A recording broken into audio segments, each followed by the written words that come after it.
Yusuf Mohammed Hamid Abu Musa, 7 years old. My father is a Palestinian physician working in the radiology department at the nearby Nasser Hospital, and my mother is Egyptian Palestinian. My grandmother is from Sharqiya, Egypt, so my father was able to get Egyptian citizenship through her, and my siblings and I also obtained Egyptian citizenship. I have a sister named Judy and a brother named Hamid. I'm the youngest. On October 15th, there was shelling by the Israeli occupation forces on the Nur al-Shams refugee camp inside Tulkarm city in the West Bank. My dad was working a 24-hour shift in the emergency department. Before he left, I called for him, my mom, and my siblings. I told them I wanted a family hug, for us all to stand together and hug each other. Dad went off to work, and 2 hours later, we heard the sound of shelling. Our house wasn't very far, and Dad started asking where the shelling was coming from, saying he could hear it was close. He called my mom, but she didn't answer. He called again, and when she picked up, he heard screaming. Dad lost his nerves and ran to the emergency room. As soon as he arrived, he could hear my mom's and brother Hamid's voices screaming. Dad tried to calm them and make sure they and his brother's kids were okay. Then he asked my mom, "Where is Yusuf?" She said she didn't know where I was. Dad kept asking everyone around where I was, but everyone he asked would turn their face away, avoiding answering. Then he went into the resuscitation room and saw a doctor who knew him and me. As soon as the doctor saw my dad, he didn't know what to say. Dad lost his nerves again and kept running around asking, "Where is Yusuf?" My mom had stopped too, and they were all saying, "Yusuf is 7 years old. His is a white sweet boy with curly hair." There was a photographer taking pictures of the injuries and events. He opened his camera and started showing my mom and dad the photos until my dad recognized me from my clothes in one of them. When he asked the photographer where that child was, the photographer just shook his head without answering.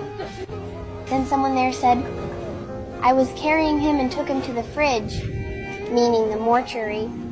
My dad said, "I'll go see him. Maybe it's not him." But he couldn't walk. He was so scared. When he got there, he saw his colleagues looking at him sadly, and they helped him into the mortuary. When my dad went in, he confirmed it was me, Yusuf, his son, whom he loved so much. When he looked at me, he felt like he was dying. He also found my older cousin, just 2 years older than me, and another older cousin, and his sister-in-law, whose husband couldn't recognize her because she was just body parts. As for my injured cousins, one had a compound fracture in his thigh, arm, shrapnel in his abdomen, and burns. His sister had a pelvic fracture and a deep wound to the bone in her back. When my dad saw all this, he couldn't speak except to say, "Praise God, and God is sufficient for us. Most excellent is the protector." My dad couldn't tell my mom that I had been martyred because when he told my brother Hamid about me, he had a nervous breakdown, screaming, "I want Yusuf." One of the women there was the one who told my mom.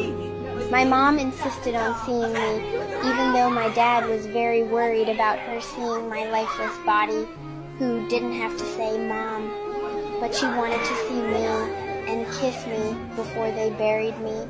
My dad said he lost everything, his family, home, and life, but the biggest loss was me, Yusuf, the baby of the family. He said whenever he would leave for work, I would come hug and kiss him and be the first one to run to him when he got home. While my parents were looking for me, a photographer was filming everything. When he posted the video, the whole world grieved for me and many people cried. They said this was impossible to be just a movie that could win an Oscar because nothing in the real world could break hearts like what we're seeing. My mom and dad loved me so much.